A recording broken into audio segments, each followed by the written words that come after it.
So in the last year, you grew your laser from 2024 to 2025 with 122%. You grew your total income with 60%.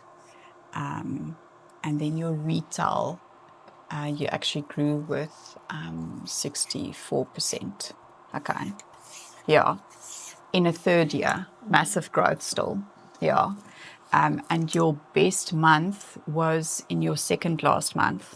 So if we look at your averages, you were doing 87 in your first year, then you moved to 114, and then your top month that you did was in November now last year, 273, which is like, I think, 4 times, if my maths, almost 4 times, 3 to 4 times in a question of 2 years on your income.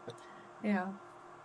That's massive. And that's what I liked about the track sheets, as I always told you, is seeing that amazing growth that I've been through. I mean, you don't see it if you didn't measure it, you wouldn't see it. And then I look back and I think, oh my word, I was at a stage aiming for 80,000 and now I'm aiming for 300,000. I mean, in July 24, you were doing 107. And in July last year, 25, you basically doubled it. I think I remember that month where we were doing the stats and I said, look, you doubled it. Yeah. Because the other thing is, I often compare to the previous year because you forget where you started. You just think, oh, I'm still the same. And that's what I felt until you showed me and I was like, wow. But what did I do? And you don't realize how much small little, how much you do differently because it didn't take effort. It was small little things that I just consistently did without. It became second nature eventually. Yeah. That's what you want. So welcome. I'm super excited to share the space with Charone. I know Charone from January 2023, which is when I interviewed her. I did a second interview on her. And we've been working together almost for 3 years, where I coached her as a skin and laser therapist and aesthetic skin therapist. And that is in Gauteng. So welcome this morning. Thank you. It's amazing to be here. Wonderful. So what we'll be covering today is to take you through the steps of our journey the past 3 years and to show you what the growth is that Charone had in that period. So let's start. Okay, so I actually went back on our WhatsApps and it was more or less the 10th of January 2023 that we connected on WhatsApp and you said that we need to do an interview. Okay, so I think I was doing the second interview, which we normally do. Yeah, so I did a second interview with you just to see if what your future looks like and what the owner wanted was aligned, because I think if you want to stay for a while with an employer, it's important that what your vision is and their vision is very similar. And what I did notice from you is that you were very passionate about, I mean, you did 3 years ISA and then also their 4th year, so you already knew a lot. And you were in the industry for about a year. 2 years. 2 years. Say. Yes, I was working part-time while I was still studying. Yes. And your owner has been in the industry for about 25, 30 years. She knows a lot. And I saw that hunger that you had for information, you would escalate a lot with her. You would benefit from what she could offer you. And also she is got a high-end clients and you had a beautiful demeanor to work with them. Thank you. Yes. So we saw that it was a match. And then, obviously, after we do the initial interview, when we start offering you, then we share with you what is your package. Okay. And I don't know if you recall, when we did the package, there was something specific that made you go for that package. Can you remember? Yes. What? So, it was the commission scale and the incentives, the quarterly incentives. The bonus, Yes. So I also recall that you said that other places give you a commission and maybe a small thank you or something. But what we did is you had a monthly incentive commission mixed. And then you had a proper quarterly bonus, which you could earn every quarter. And it was quite a substantial amount. I know that the ratio, So, and also if you think back over the 3 years, I would say probably what percentage of time did you make your bonus, would you say? Like 80%, 50%, 90%? Like how many every 3 months do you think you got your bonus? All the time? All the time. 100% Oh, is it? Of the time. Okay, yeah. okay, Yes. yeah. So my vision has always been, you know, I was a therapist myself. You only have your little bit of commission and your tips if I was in the hotel industry, but that's it, you know. Yeah. Bonuses are always controversial, you know, never know what you're going to get, and it's only at the end of the year, and then you only spend it on Christmas gifts. Yes. So what did those bonuses mean to you as an employee? What did you do with it, or what did it allow you to do? So I think with the quarterly bonuses, I knew that if I worked and put the work in, there would be something at the end. Yes. I think especially as a therapist, this industry doesn't pay well. Yeah. And that was one of the things that made me interested, because I could, if I put in the work, I could actually be paid well. Yes. Yeah. Yeah. Yeah. And did it allow you, what did you do with that money? Did it help you with a crisis, or something that was on your dream list that you wanted to buy? It helped me to save. It helped me to go away as well.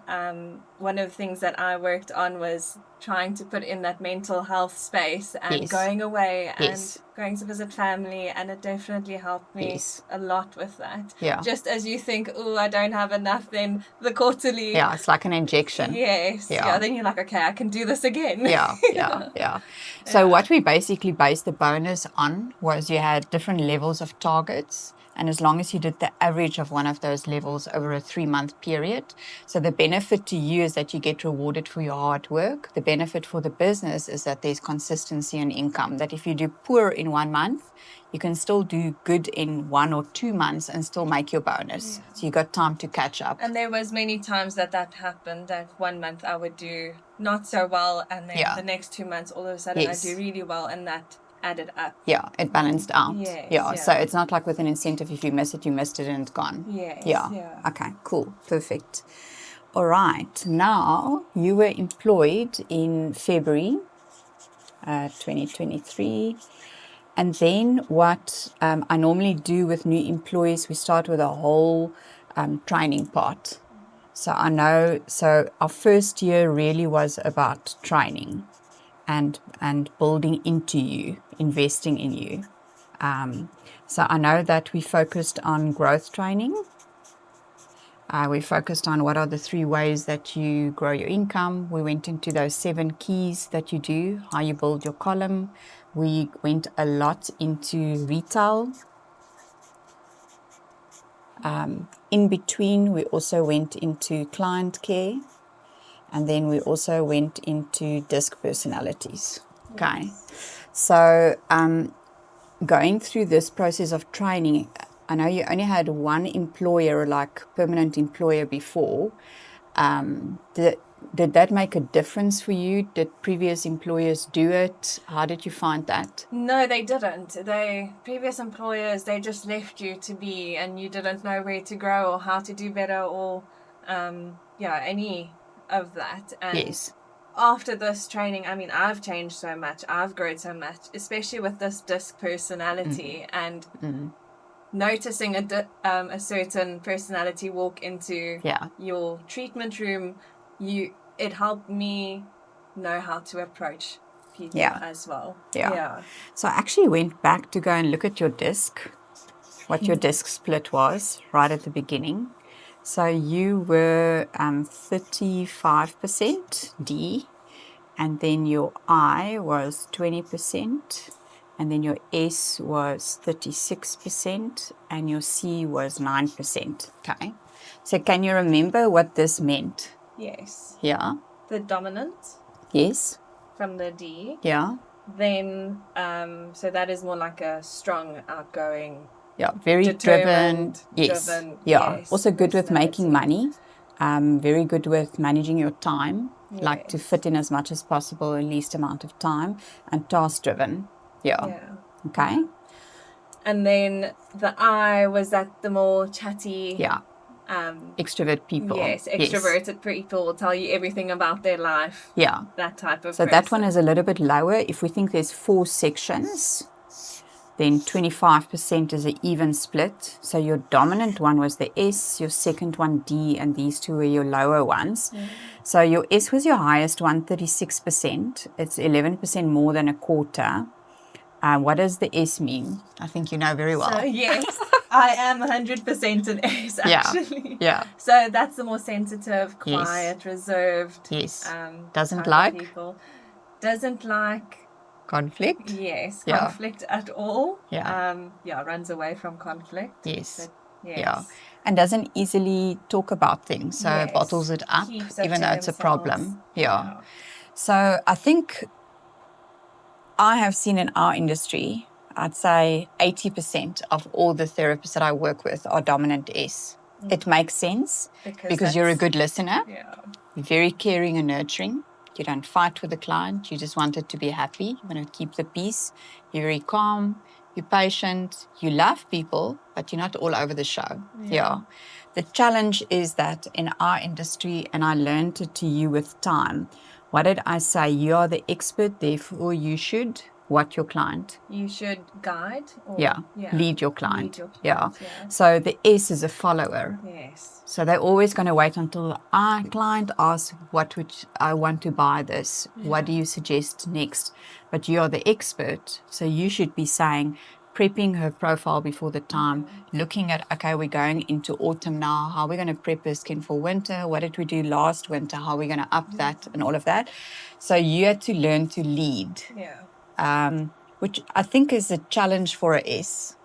And it's all something that you're walking out, because I know you're going on the ships now, and we just spoke about it. You've got to talk and speak to people and market things.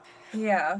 So I think you helped me a lot with that. And this is one of the things before we started, when I was thinking of meeting you here today, it was one of the things that the first thing that came to my mind that I thought of that you helped me so much with is using my S to basically become a D, actually. And manipulating myself in a way to know I know my stuff. I know what I'm doing.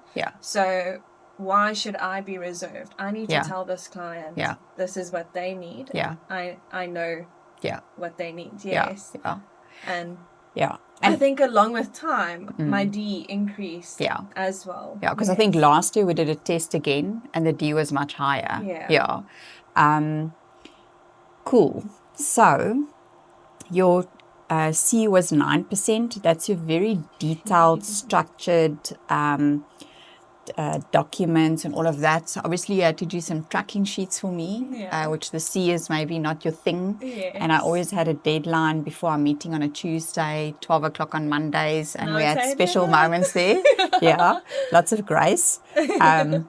But I mean, still, even though your C was that low, you did fill in the tracking sheets. You did manage. So even if it was at 9 o'clock at night. So on those tracking sheets, with someone who's not really into all of that, you filling it in and looking at it, what did the tracking sheet mean to you? Because it's not something normal you find out there. I think for me, it helped a lot with actually seeing where my growth is. And sometimes I would think, sure, that was actually not such a good week. And I would look on the tracking sheet and think, oh, wow, it was actually a good week. And it also just helped to see the areas that I need to focus on. Initially, it was a lot to do with retail. And with time, we could track that and actually see I did grow this amount in retail, which, it helped a lot. So on that note, I had a look in April 23, your retail was 8,500 Rand. Okay. And then in February last year, 25, your retail was 109,000. Okay. So when you started out, did you think you would times 10? It's actually more than that. Your retail in less than 2 years. Definitely not. And why? I think it was the S in me, the S personality in me, that I constantly don't I constantly think that I'm not able to achieve these big and great things. Yeah. And that's also something that you help me with. If you put your mind to something, you can actually. Yeah. And now that 109,000 seems like an easy thing to do. Yeah, because I remember we were putting every month eventually, especially in the last year or so, it got interesting when we set the target for the next month. Because like you had a target, and then I always like to be sneaky and have a little higher target, and then you always achieve those, you know, and in and in the end you started telling me, let's make it a little bit higher. We swapped roles eventually because I saw that I actually can do it, and you helped me motivate myself so much to see that you are capable of so much more than you think you are. Okay, so we had our training, investment into you, the growth, the retail, client care, the disc. The disc was a game changer for you. The tracking is a weekly tracking, so you would weekly fill in the 4 different weeks. You'd have a target at the top of each where we've broken it down. And then it would spit out for you if you were in a plus or a minus, so you could actually see where you're going. And then we met normally, I think 2 weeks in. And then after the end of the month, we used to do like a half an hour, 45-minute session. Did that help you to have those check-ins, and how? It did. I think in the middle, especially our meeting in the middle of the month, sometimes you can get demotivated and not knowing how you're going to achieve this massive target. And then just with the small things that you would say, the small implementations and the tips that you gave me, and it's nothing big, it's nothing out of your way, it's just small little hints of how to grow it that made such a difference towards the end of the month, because then on a daily basis I would start implementing that, and at the end of the month I would say, oh, that wasn't even so much effort, but it made such a big impact. So I think from the beginning we also said it's not about going like a massive growth up like that and having it to look like that. You know, we said, and this is normally how it works, is you'll go up, then you'll fall not that low, then you'll go higher, so it will go that, and then eventually it'll start going like that. So I think everyone thinks you got to do that, it puts so much pressure on them, but it isn't like that. Because I think that was my idea initially as well. It was that pressure that I put on myself, okay, I constantly need to grow, and you just helped me keep sane during the months that I didn't do so well, and then motivated me to want to do better the next month, and gave me tips to how to do better. We worked on the weaknesses that I had a lot, which helped. And I think in a team, what I quite liked is, I mean, you've got your manager, owner, and your team, your reception and backup, etc. But you can't always, they don't always have time to have these conversations with you. Sometimes you want to vent, and then you can't really vent with them because now you've got to ask them for something. Now there's maybe a vibe. So I think it also allowed us at times to have sort of a, you know, this isn't just someone to soundboard. I'm going to keep it confidential where I feel it's relevant. I asked you if I could share it. There were also sometimes with conflict with management where we could sit all three together and discuss it and try and get a middle way. Where sometimes because you don't like conflict, you're not going to bring it up, and it might lead to you actually resigning. You know. And I think if I think about this, let's say the first year that I started working where I was, if it wasn't for you, I probably would have left way before before then. So it brings longevity. It does. And you almost, I always said this to my boyfriend actually as well. I said, Helena's just my grounding point. She's helped me so much to, sometimes my personality can go skyrocket and think all the worst case scenarios, and then you come and you just calm me down again. And I think that's my vision. You know, I'm 33 years into this industry, so I've seen a lot. So you, let's say there, and you are here at year 2 in yours, and I'm there. So I see what's ahead. you know, and I was there. I also felt that. So I know, you know, it's going to actually be okay. You're going to find a way, but no one told me then. And then I think that's what's so passionate for me, is to make it easier for anyone that follows. And I think that's what our industry should do for each other, you know. Yeah. Yeah, and I think it's a lot like that in the industry. It's every man for himself, and which is my mission, which I'd like to change. Yes, that we're for each other and that everyone thrives. Yeah, and you've made me feel that you're not alone, and we're going to grow through this together and set challenges for ourselves together. And exactly. Yeah. Okay.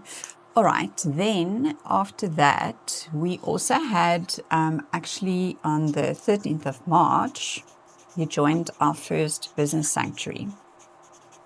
Do you want to explain what you think the business sanctuary is? Okay, so what I perceive the business sanctuary to be is a lot of different people coming together in the industry, maybe from different aspects of the industry, and speaking about challenges that they have together, motivating, and seeing how to get to learning from other business owners as well, and the way they have dealt with certain scenarios, maybe taking that in. It's also helped a lot to see that you're not alone in the industry. A lot of people go through what you're going through too, and there is a way out. There is a rainbow at the end, you know, or gold at the end of the rainbow. But yeah, so that's what I perceived it to be. So this was monthly. We did about an hour and a quarter, and it's people from across the whole country. We've got Gauteng, KZN, Garden Route, Cape Town area, where some are, I mean, we've had your receptionist, therapists, we have distributors there, we have managers, so different roles, like you say. But we also, what we did is we had different themes that we covered. So either we had guest speakers, or there were things that I felt that was relevant that we spoke about. So it's quite a wide range of topics that we covered. Yes, cool. All right. Okay, now we started building your column, and I actually had a look here. I just want to check on your stats. So in your first year, you had 5 months that you grew out of the 12, okay? And then that growth varied between some months you grew 5% month on month, and some months you grew 61%. So if I look here, July to August 23, you grew 5%. And then for October to November 23, you grew 61%. So obviously then you started seeing that there's movement. You know, the more you invest in yourself and learn and actually apply those things and export it, it moves the needle in different ways. Yes. Those small seeds that you plant. Yes. As well. Yeah, I think initially when you started coaching me, I didn't buy into it. Yeah, that's fine. Yeah, that's fine. Yeah. And I think it was also a lack of confidence. Yes. Because a lot of the tips you gave me, I thought, oh, but I'm not that person. I'm shy, you know, I'm reserved. And I can't do that. I can't tell people or break down the cost of a product for someone and compare it to the amount of coffees they drink a month or something like that. I can't do that. And then eventually when I started building the confidence in myself, I started implementing those small tricks that you gave me, and it worked. And then I saw, okay, this is working. I need to keep doing this and start doing it with every single client. Yes. And okay. Yeah. Cool. Very good. So that particular year, November and December, was your best month in 23. It is also normally our Black Friday and our seasonal time. In particular, you did well in your rebookings and also in your retail percentage. So can you remember when we started, I explained to you there's sort of 3 zones. I know it's now 3 years ago. in terms of your rebooking percentage, one that you start in that's not good, one that's okay, and one where we want to go. Can you remember those percentages? Not. I can't. Okay. So remember, it was 20 to 40 that's not really good for your rebooking. Then if we can move up to 40 to 60, and then eventually if you can be 60 to 80. Yeah. So if I look here in your first year, you did manage to get to 68%. So when we get to rebooking clients like that, what does it do for your column and how you walk into your month? Because obviously now 68, almost like that's 2/3 of your clients from last month or even 2 months ago, depending their cycle, is already in your book, which then helps you obviously with your target, which we're lifting. So what do you think is the importance of rebooking, having experienced it on your side? I think from a therapist's point of view, the rebookings let you go into a month with ease. Yes. Why? Because you don't have to go and find the clients now and see where am I going to make or get the clients to make my target. They're already there. There's consistency. You can actually prep as well for a client before the time. So knowing that you have a treatment plan for them or even for the client itself, I think it gave my clients a sense of security too. And confidence within me as their therapist is knowing, okay, next month we're doing this. There's consistency, and they end up giving you that consistency as well if you book them into the diary. So now tell me, from the beginning with the rebooking, we tend to say, can I rebook you? And then they say, no, I'm too busy, I'll get back to you. So obviously it wasn't just whoops and there it happened magic, you know. And like you said in the beginning, the confidence and all of that was still being built. So how did you manage to get your clients from saying, no, I'll get back to you, I won't book now, to rebooking? Eventually, I didn't give them the option, actually. Okay. So you led again. I led. Yeah. I started leading and I said, next month, I want you to do this. This is what it needs to be done for you to achieve. Yeah. The need that she's got. Yes. Yeah.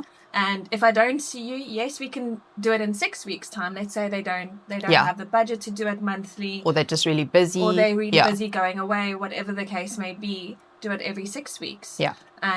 But make sure that they are in the diary and that they know what they need to do to get the skin that they want. Because at the end of the day, they're coming to achieve something. Yeah.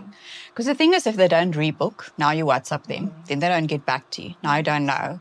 Didn't she like the treatment? Is she just too busy? Do I harass her now? And you already don't like conflict. Yes. And it takes a lot of time. Now you got to look up all the people, when and what. And it sucks so much time out of you and energy.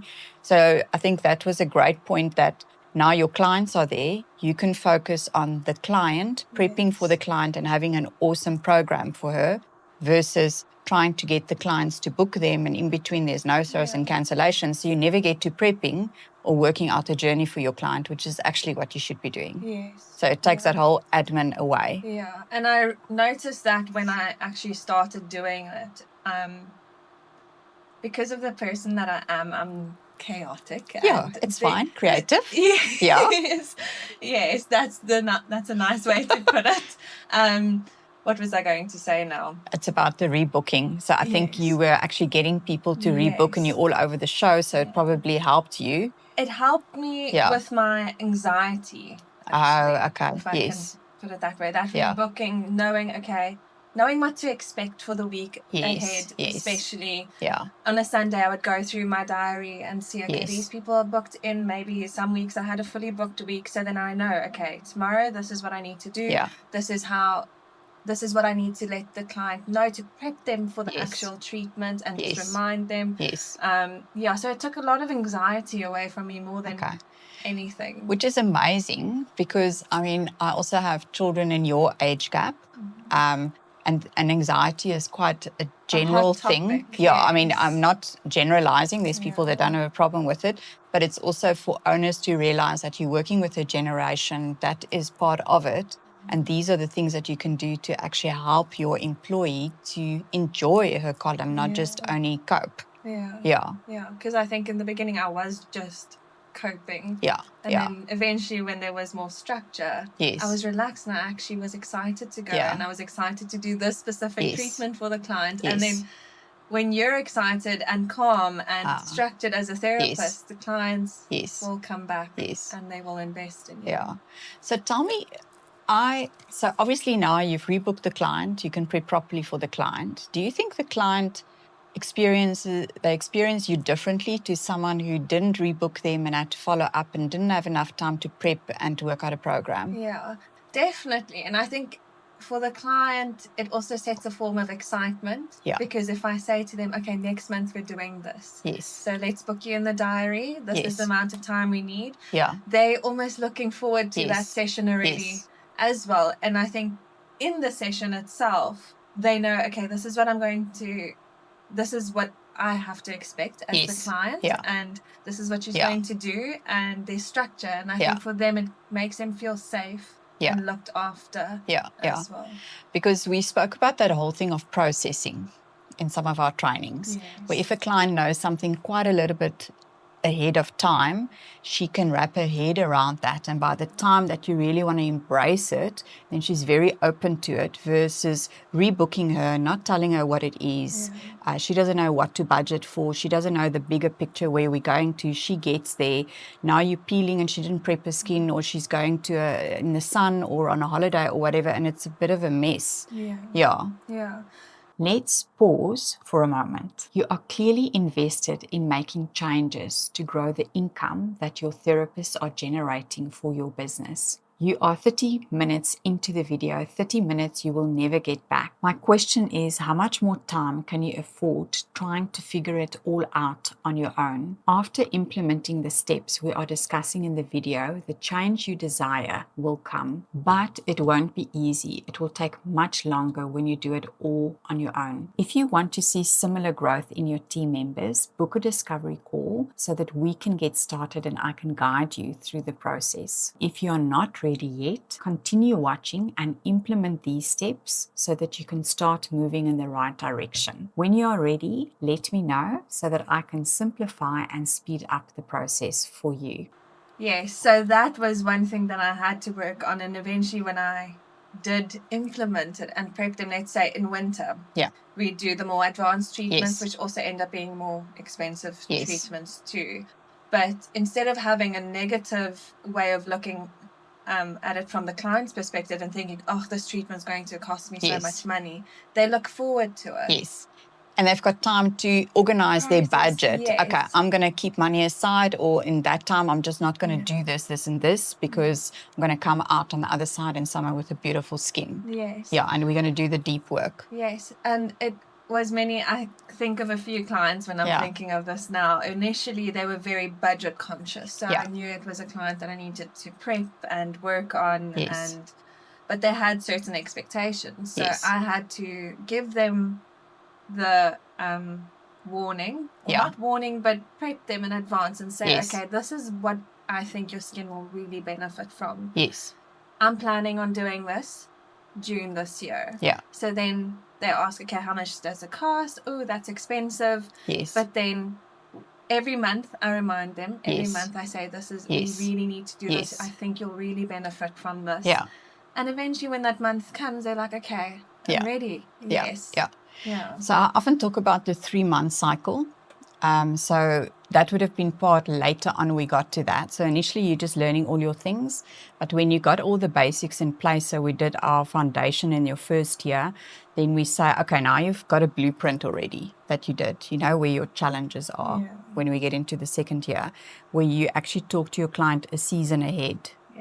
So at the beginning of summer, you already start talking to them about autumn.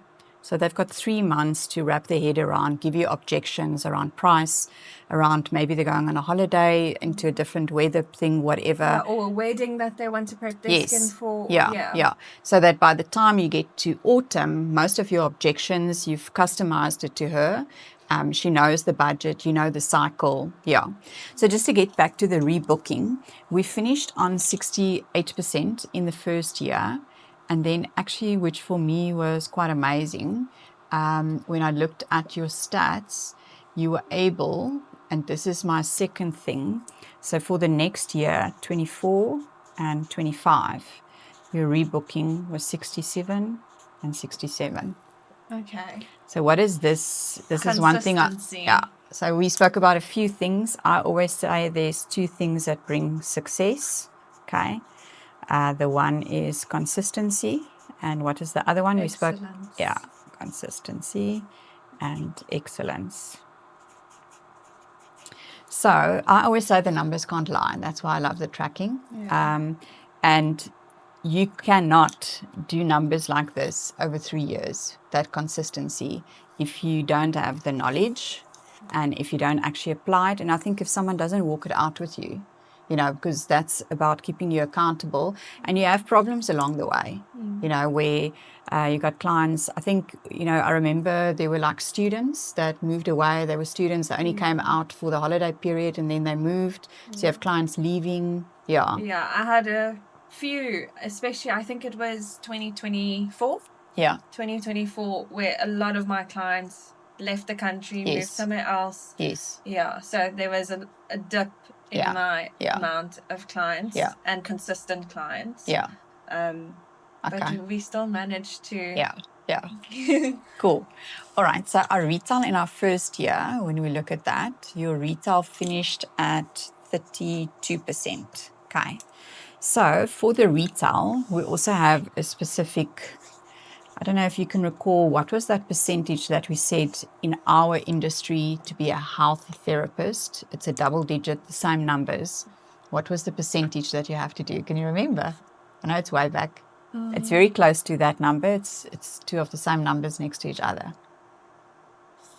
I want to say 44. That was the next one. So 33% was the first one. So when you come in, that is, and that literally is half of your treatments. Okay. So if you bring in 100 Rand in treatments, you should bring in 50 Rand in retail. So it's 50 is a third of the total. Yeah. So that's where we started. And fortunately, in your first year, you basically got there. Okay. Then, like you say, we started saying, because you are an aesthetic skin therapist, okay, so you mainly work with skin, you have the opportunity to retail much more. And she's got to buy it from someone. If she does the effort to come to you, you don't want her to buy it from an online store or from a competitive person or from a wherever. There's so many places they can purchase it these days. So then we started saying we want to break the 40% level and go up as far as we can there to 45 or whichever. Yeah. Okay. So I think that was pretty much our first year. Yeah? Yes. Okay, cool. Done?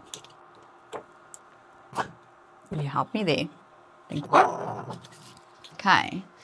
Now we moved into 2024. Okay, so let's have a look. Okay, so a year starts with which month? The month we're in now, which is? January. Okay. How do most therapists feel about Jan? Stressed. Why?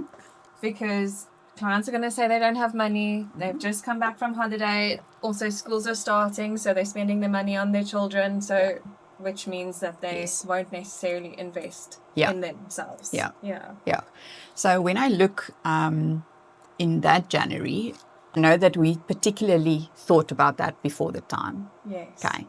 And so most salons will book their people up to December, correct? Because we know it's sort of bottlenecks. There's people that only come November, December, etc. Okay. So what was our strategy? One of our strategies to improve the Jan. So I remember what I did is I gave my clients a treatment plan before the time. Yeah. And said, January, we're doing this. Yeah. I know you're going away to Mozambique or you're going to be in the sun. So January, I want to do this. This is going to feed your skin. This is going to help your skin. So planning on booking them in January. Yes. Yeah. So one of the big things are book your clients. If you start pre-booking your clients for season, don't book them up to December, book them up to January and talk about those hard things. If she doesn't come and she tells you, at least you know, of my 68%, only 54 is going to come. So I've got 3 months to make a plan to fill that gap. Yes. Yeah, so at least you know. And then you can try and then rather book her in February that she's somewhere in the next year and not lost. Yeah. Yeah. Okay, so that was our first one, and I actually looked at your numbers. You did 101, which was really good. Yeah, I can remember that year where I was even shocked that that was what I did in January. Yeah. So I remember 12 years ago as a coach, my goal was always to get therapists to do 100K. Now it's changed to over 300K, you know, so that's amazing. All right. Then in this year, we started looking. So obviously we had a bit of a blueprint. We ran from March last year around. So obviously I always say you can't do what you did last year, then you're actually moving backwards. You got to evolve and do different things. Okay, and that goes to the business owner, the therapist, everyone. So we said we must start looking strategically throughout the year. So obviously the treatment plan helps you, but there's other things as well. So one of the things, typically the 1st of March, what happens with the retail brands? They get a price increase. Yes. So what was we started working more strategical, ne? And smart. Okay. So what was how did we use that? So we actually used it to benefit ourselves in February. Yeah. So that we can make at the percentage in retail that we wanted to make, even though we know in March we might drop a bit because of the increased prices. At least we've backed ourselves up in February. Yeah. So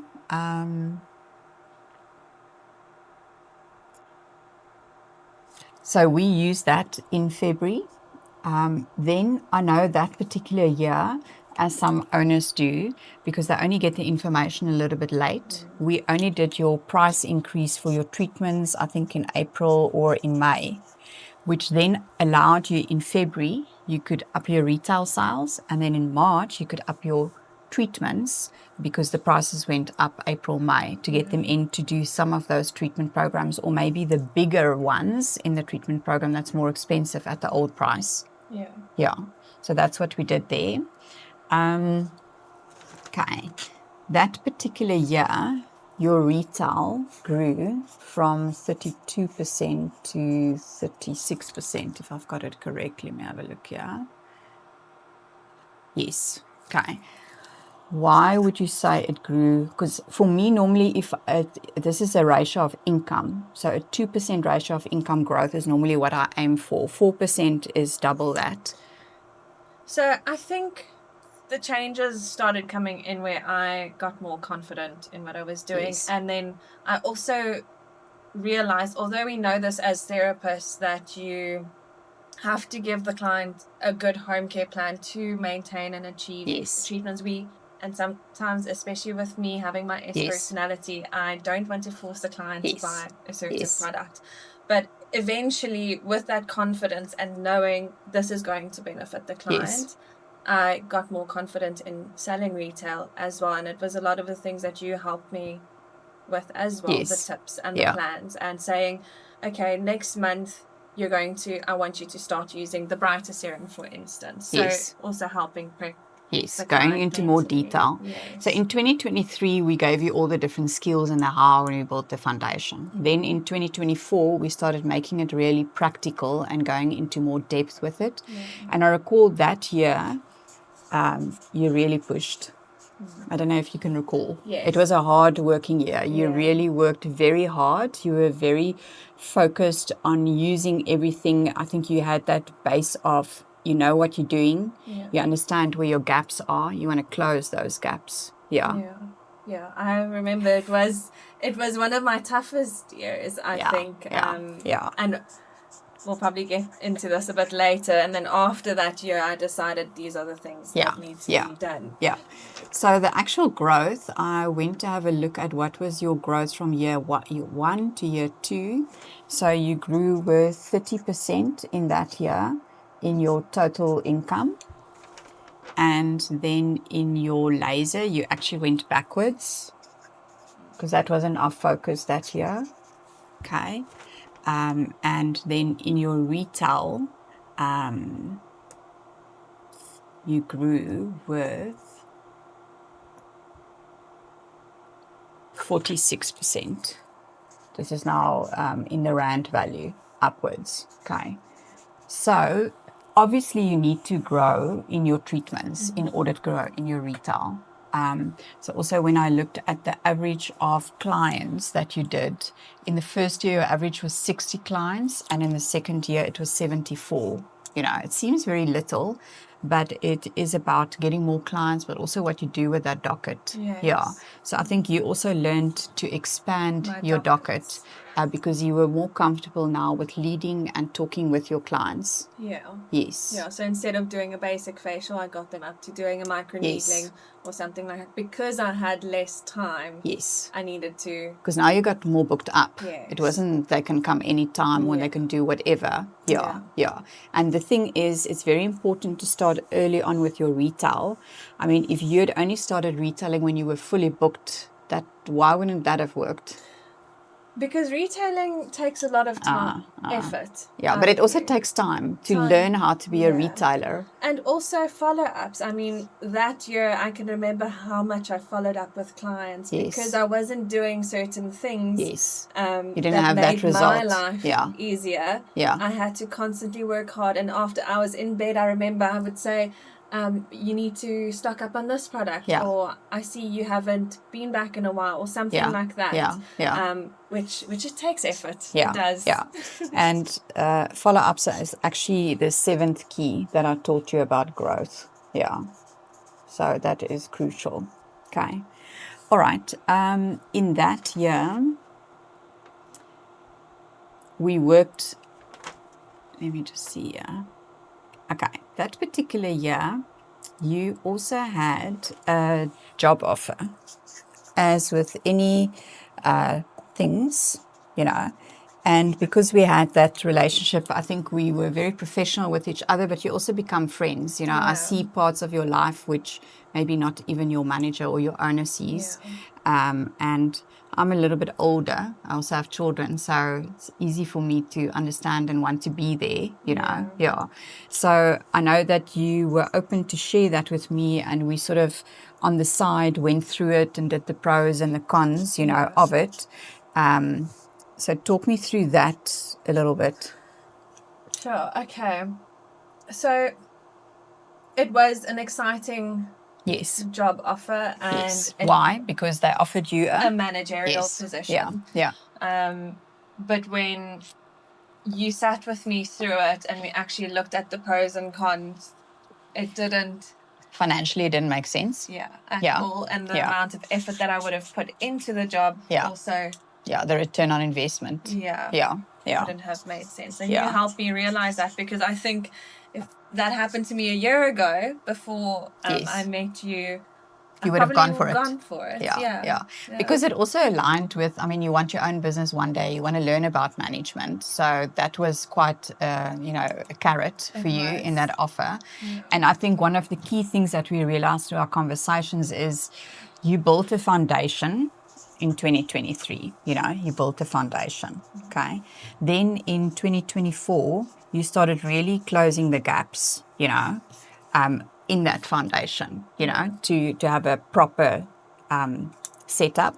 So now, obviously, if you build a foundation, if you sow seeds and close the gaps, what's the next thing that should happen? Growth. Exactly, harvest. And what do you do now? Now you exit here. Now you have to start doing those two again. So I know a lot of owners struggle with staff that leave after a year or two, and I also just want to encourage those out there, to stick it out that you can get your harvest. Otherwise, you're going to miss out because, that is sad. Then you've got to start from scratch somewhere else again. Yes, and it's difficult. It's not easy to start. And you also made me realize that, okay, you've grown so much and you're still growing. Why do you want to... Stop that, because it also builds momentum. You got a momentum, and in the beginning, the growth is slow. But as you stay longer, the growth actually becomes more... Yes, and more significant. Correct. Yeah. Okay. So 2024, lots of hard work. We did the plans. We were good on the rebooking. We improved our retail.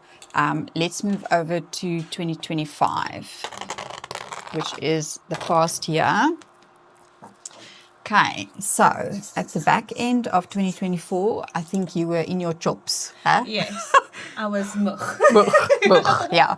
So we realized you got now the foundation, you closed most of your gaps. Our next step that we wanted to do is we wanted you to work smart. Yeah. Okay. So what do you think we did differently in 2025 to the previous 2 years to help you to work smart? Besides that, you're more confident, you have more skill, you've got a relationship with clients, you're doing your tracking. Yeah, I think we've mentioned this, but it came a lot to leading the client. Yes, yeah. So maybe you were leading 50% of your clients, now you were leading maybe 90% of your clients. Yeah. Okay. And I really implemented that to a point where they knew, even though they didn't rebook with me at that time, they knew I wanted to see them at that the next month during that week, specific week. And they would call in and they would make a booking instead of me having to go follow up and say, okay, you're due, you need to come in, that type of thing. So that helped a lot. So when you're very tired, you realize, what do you need to bring into your life? Happiness, things that make you happy. Okay. And fill your cup. Yes, okay. Now we're sitting with Charone. She's fully booked. She's got people wanting to see her after hours, 3 days of the week, week after week. She doesn't have enough time for herself, for a partner. She's tired by Wednesday already. So we started working on balance as well. Okay. So there's one big thing that you had to learn to do, which is also boundaries. Yeah. Okay. So boundaries essentially is to say no. Yes. And in our industry it's difficult because we're people pleasing. Yeah, and a C personality, very, very S personality. Yeah. Very difficult. It's your worst nightmare almost. And I think the year before I was that yes person. Yes, I can see you. Yeah, because you're eager. At 5 o'clock, after hours, before hours, you know, yes. Yeah. I was very eager, and then I said, this is not going to work long term. So how did you manage that? How did you navigate those conversations? So it actually came naturally. Okay, because you understand why you wanted to do it. And you really care about your clients. And I realized the need I had to be able to give them 100% of myself and be the best therapist I could possibly be. I needed to put in those boundaries. Yeah. So we often talk about this thing, and I think you started applying that. We talk about the cup, that a lot of therapists give from the cup until they get to the bottom, okay?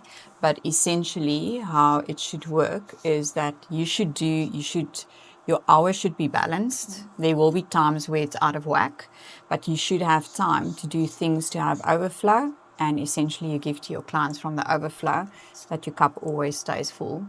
Yeah. And I think that's what you did achieve last year. Yes. Would you say? Definitely. Yes. I did. I felt a lot more, especially when it came to December. Usually by December, you're finished. I am done. I'm ready to go on holiday. I'm ready to be done. And it's almost like you're rushing the treatments that you're going through. Yeah. Just to finish. But this year I was so excited. I was energized. I walked in still having that passion that I want, because I do love what I do, because throughout the year I took more time off and focused on myself a bit more. Because I remember at the beginning of 2025 we actually realized that you had a lot of extra leave. I think we had to pay you out some of them because you didn't take enough leave. So it's actually very important. Sometimes the owners or the managers forget about your leave and the year just flies. So it's also important that you take ownership of your annual leave. And this year we were quite good at giving you almost like 1, 2 or 3 little breaks and one a little bit of a longer break to spread it out for you. Yeah. Yes. I did take a lot of breaks, a lot more. And also towards the end of the year, I remember there was one month where it was a high target month. Yes. And I was away for a week and a half of that month. And I thought, how am I going Was it October? I think it was October. Yeah. Yes. Yeah. Yes, carry on. I was stressed, actually, thinking, oh, am I really going to do I really have to go on leave? Like, I can't actually go on leave. I need to grow this month. I need to put in the work. But it ended up working out because of the small things that we implemented consistently. Yeah. So I actually just had a look. In that month, you actually grew with 6% from the previous month. Yeah. And you were working less days. Yes. So a lot of therapists think, oh, I'm not going to have money. I'm away. Yes. You know. But just by planning and strategizing, you can actually even do better than a month that you worked a full time. And I think the tracking sheets helps us a lot, because it would also tell us, we would actually literally count every week how many days you're working. Yeah. We will then work out your daily target. Oh, and that is one thing that I can say helped me a lot. Yes. Where you broke down my daily target for me. So not giving me this one big amount, because I think initially I was like, okay, this is the amount I need to make. But if you break it down, it becomes more achievable. Yeah. And that's what I ended up doing. Yes. I still remember we had one session last year and we were laughing. You actually brought it up. We were talking about the last client you did the previous day and what the docket came to, and how in the beginning, I mean, that was actually, we said your first month you sold 8,500 Rand the whole month, né? But we actually said the amount you made on one client, is what you had to do before on a, can you remember? On a day. On a day, yeah. It was 8,000, I think you said. You said your last client was a 8,000 Rand docket. Actually, I had a client that had ended up being over 10,000 Rand in a docket. And I mean, you work with a phenomenal therapist. She's been in the industry for 25 years. And that sort of, she does between 5 and 15, you know. And initially that was like, it's crazy. It's not possible. I don't know how she does it. I mean, how old are you now? 24. And I mean, she is 52. To almost achieve what she's double your age, and you've managed in 3 years to grow into that. I mean, that's phenomenal. And I wouldn't have done it if it wasn't for you that pushed me, first of all. And she also pushed me. I mean, I was in a very fortunate setup. And she's got so much knowledge, and she brings in machines. And she encouraged me or motivated me or kept me excited constantly to want to do great and want to get to that level. So I think it's also important that the business must have that culture of growth and of excitement and passion, you know, because if you were doing it as a little island within a business, it's difficult. And that's why I think it's good. I didn't only coach you, but I'm also part of coaching your manager, your owner, and part of team meetings and part of the reception and all of that, so that it all talks together. And one thing you also helped with was my relationship with her as well, and helping us understand each other. We actually, when we said bye last month, I said to her, I can't believe that this is when I'm leaving, because it feels like we only actually started to get along well. We are working together well and understanding each other. That is the sad thing. But you never know. Our industry is so small. We connect again.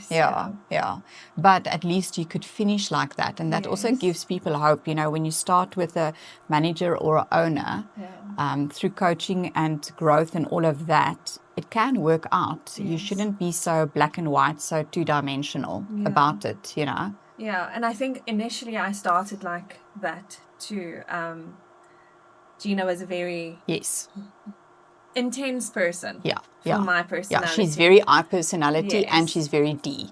So she's in your face and very driven. And eventually I actually started enjoying that part of her, but she did tire me out and everything in the beginning. But eventually I started seeing the good in that. And you also helped me see. But you know, you could be in a position like this. Would you rather prefer that, or would you prefer someone that is so passionate and so good at what they do? So do you want a safe owner and a manager that doesn't push you, doesn't challenge you, you know? Where she was constantly challenging me. Now I'm that type of person I want to challenge. If you don't challenge me, you can't function without it. Which is great now with the ships. We already spoke about it, how intense the training is, how detailed it is, how much they're already stretching you a little bit further in terms of the public speaking and all of that. So I think that was a good prep for this. Super. All right. I want to talk about other things strategically. So I know that obviously when it comes to client, budget is quite a big thing, you know, especially when you get to aesthetic skin. It becomes quite expensive, some of the treatments. I know that one of your treatments, the Tixel, is around about 4,000, you know, for one treatment. I've also done a series of that with you and seen the amazing results with it. So how did you navigate with clients that are sort of normal people out there to actually book those type of treatments as well? I know you had a specific way. So it was more also comes to the leading, and it was almost letting them see the value in it, because a lot of the times people are willing to save up to invest in something. You just need to make them realize that they are actually going to reap rewards out of it. And that's what I initially didn't see. And with those kind of clients, I would also 1 month, let's say, do something a little bit cheaper. Next month, do the more expensive treatment. And that helped them, because then they would know, okay, the next month this is what they're going to pay, and then they'll have a break, and then they'll pay that again. So they had time and gaps in between to still see results, but then and it also allows then for the retail to come in, because if all the dockets are high, I mean, I also with your owner, she's done my skin, and I never thought I would ever spend so much on my skin, but just the way that she explained everything and what's possible gave me that value that it's worthwhile, you know, saving money up or not spending for those amount of months in it. So, you know, where you said in the beginning that in our industry you don't get paid much, I don't know if you'd agree, but we just have to think bigger as therapists, because how do we lead a client to spend more if we don't even believe that we're adding value, you know? It's very true. And that's one thing that I had to change my mentality about too. So one thing, I know your owner is big on it, but also I try to push you is about knowledge. So you need to go and read up about your products. You need to go to trainings consistently. Yes, it takes you out of the salon or the clinic for a day, but it's that thing of sharpening your blade in order to chop down the tree quicker, you know, because these days clients, they read online too much. They will tell you things before you even know about it. So, you know, you cannot grow if you don't invest in yourself in terms of knowledge and actually make time for that and prioritize it and even book it out throughout the year. I think that has been one of my strengths, and what I used to get consistent clients and clients that are willing to invest in me is that knowledge. I've had so many clients that have asked me, "You're so young, how do you know so much?" And it is that consistent learning and educating yourself and passion. It all comes down to passion at the end of the day, especially in this industry. And I think a lot of therapists that I've coached, they say, I'm so young, they don't take me serious, they don't listen to me. Where now this gives you an easy in just through your knowledge. Doesn't matter what your age is, people can't defy your knowledge, you know? And yes, that is the one thing that I had to make sure was strong. Because I started in the industry. I mean, I was 21, and now I'm telling a woman of 55 how to do anti-aging. What do I know about anti-aging? But it's that knowledge and that helped me build those relationships with them. So I also looked then at your retail from 24 to 25. And we said in the first year, your retail grew with, let me just double check here. So you kept your portion the same, okay? In the first year, you did 32, then you did 36, and you kept it at 36. So the portion is the same. But if we look at the money, here you were selling on average 28,000 Rand per month. Here you were selling 41,000 Rand. And here you were selling. So your cake was getting bigger. So even though it's still a third, that third actually went up quite a bit. And that portion that you went up from there to there was 30%. Let me just double check here. It was 30% there. And this was 60%. And this is what I want to show. For me, when I coach, it's about bringing the gold out of therapists. When you start, you're really just scratching the surface. I mean, we think that in the beginning you do your big growth. It's actually, as you know, often in our conversations I used to say, first we climb Table Mountain, ne? Then we do a bit of Kilimanjaro, and then we get to Everest. Yeah. Now with Everest, you know, not everyone makes it to the top. There isn't a lot of oxygen. If you get injured, you bleed, you know. Yeah. So it's difficult to do this, but I think that middle year of 2024, that was the hard work, helped you then to go into the smart work. Yes. Yeah. And it's when you go into that smart work that there's still lots of gold there to be found. Yes.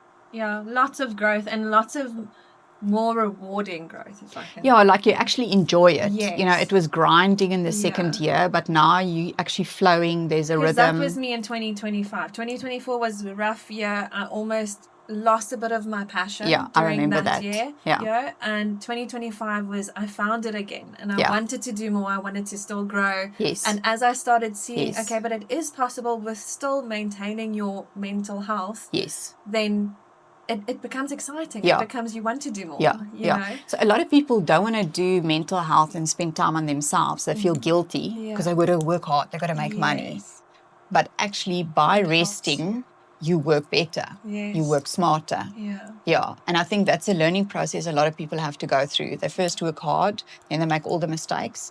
Then they want to do it differently, and then they work smart. Or you can shortcut that. Yes. And if you're listening now, jump to the smart. Yes. You know? Yeah.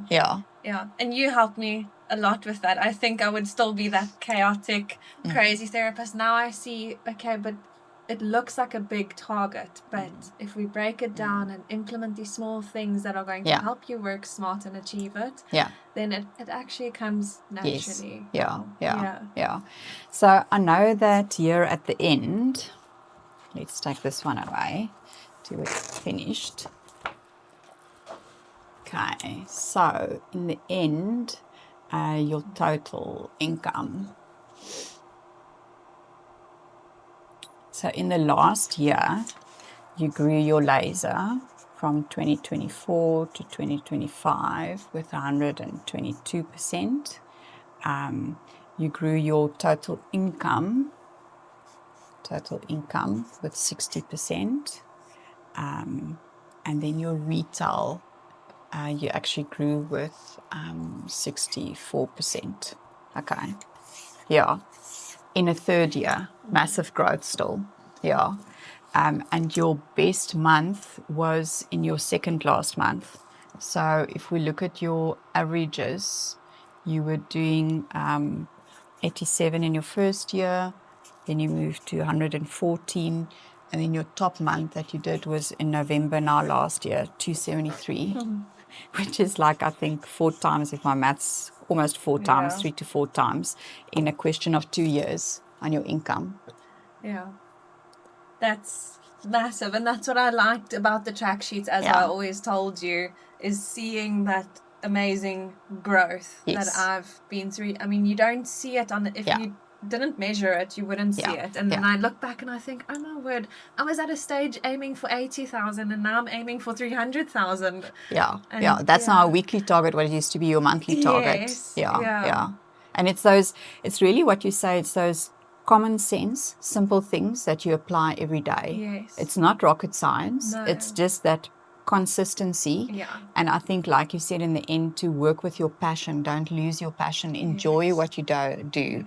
Because people feed off of it. Clients, especially in our industry, it's a very emotional industry. Clients come and they pack their whole lives up with you. So you need to almost be certain and assured in your passion and wanting to give that care and caring for yourself first too.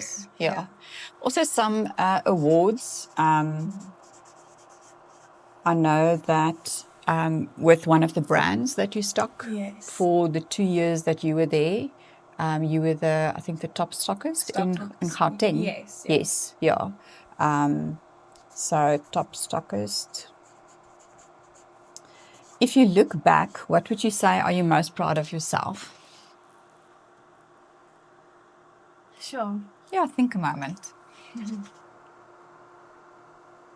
There's a few things, but I definitely think I'm very proud in the person that I've become, the confidence that I've grown along the way, and the assurity within myself. That's why I've also gotten to the point to take on this new next challenge, going to work on the cruise ships. I would have never done that in the beginning. Is it? That's why I didn't, because it's always been something that I've wanted to do, but I've been too scared or reserved, and now I'm doing it with confidence. Ease. And no anxiety. Yes, no anxiety. And it's that strength that I've gained along the way that I'm very proud of. And sure, we've been through, and there was months that I was crying with our meetings, and I say, cry, it's fine, it's fine. Cry, tomorrow you'll be good again. But it's that resilience that I've built up, and I remember also in our business sanctuary, we had an emotional intelligence coach that spent some 3-4 months with us. I personally did it one-on-one with her as well before she did it with you guys. And I think that learned me as a coach a lot, but also for you, that when you are fighting or pleasing people or freezing or pausing or whatever, you're just regulating because you're not feeling safe. And it's good not to feel safe, because then it means you're uncomfortable and you're growing, you know. So also to give people space for that. One of my managers way back when I was an ops manager, she said, you can have a crap day, just not 2 in a row. And that's what I often said to you, it's fine. Crack today, cry all you want today, but tomorrow we carry on We're again. strong again. Yeah. Okay. In terms of a highlight, if you look back and you can take a moment to think about it, what would you say was really a highlight in the past 3 years? Sure. I think I'm also going to look at your figures. I think when I broke that 200,000 rand level, mark, it was something that before I started the coaching with you, that I never thought I would be able to achieve. I mean, I looked at Gina and I was like, how is she earning? How is she bringing in so much per month? You only have so much time. And it was when I broke that mark where I thought, wow, okay, I didn't think I was able to achieve that. And I did. So I'm somewhere just quickly, I've got the numbers here next to me. I mean, in July 24, you were doing 107. And in July last year, 25, you basically doubled it. I think I remember that month where we were doing the stats and I said, look, you doubled it. Because the other thing is, I often compare to the previous year, because you forget where you started. You just think, I'm still the same. And that's what I felt until you showed me, and I was like, wow. But what did I do? And you don't realize how much small little, how much you do differently, because it didn't take effort. It was small little things that I just consistently did without. It became second nature eventually. That's what you want. And then also November 2024, you did 149. And now this November, which was your biggest month, 25, again, you almost did double. These were your breaking months.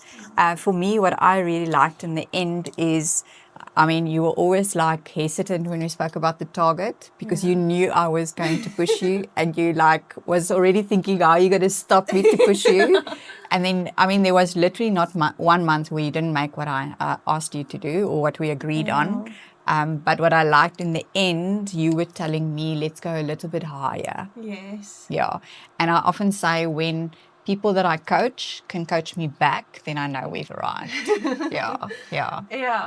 And it is funny you say that, because it was like that at the end, and it's that confidence that I eventually started having, and the motivation or the satisfaction that if you put in this work, and you can actually achieve it. And you can achieve more than anything. And I think especially with me being so religious, you helped me a lot. And the way that you coached was aligned to my values and specific to me.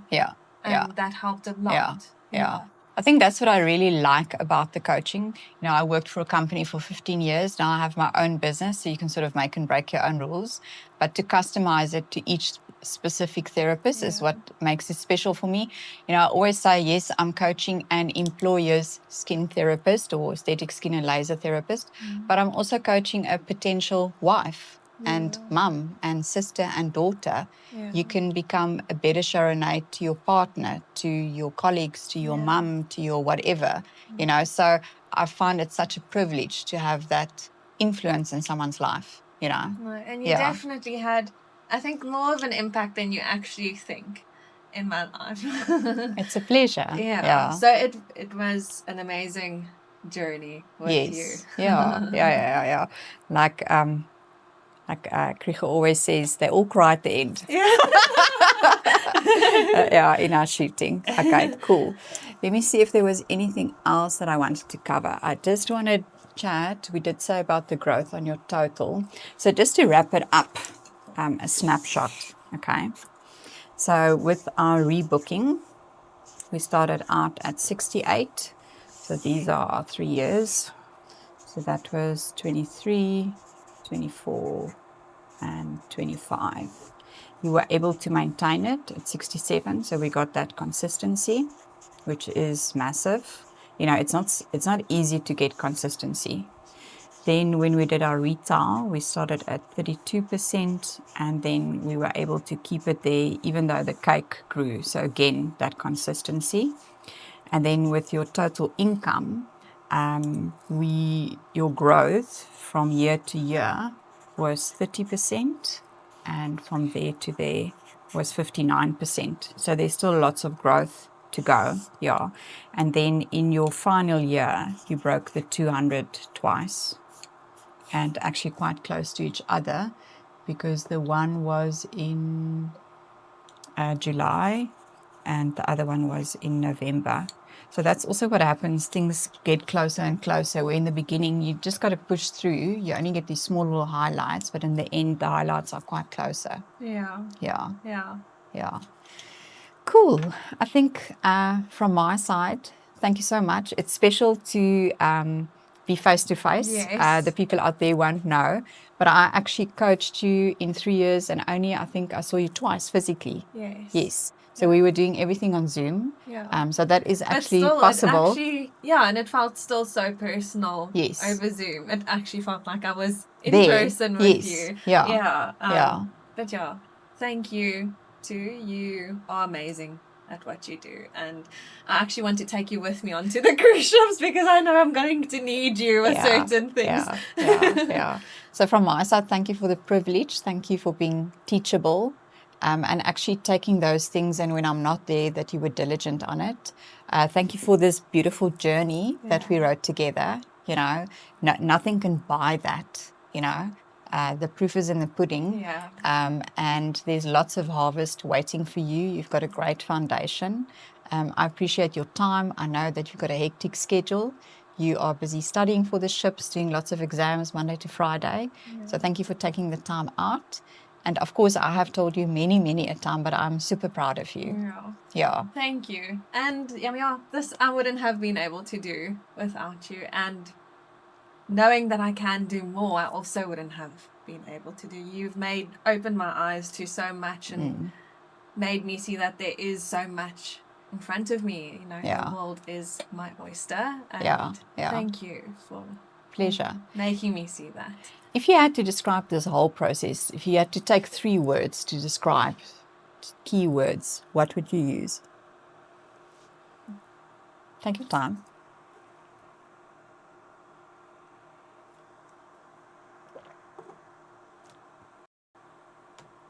Exciting. Okay. Challenging and rewarding. Exciting, challenging, and rewarding. Very good. Thank you so much. That's a wrap. Thank you. Awesome. Okay, dit is dit.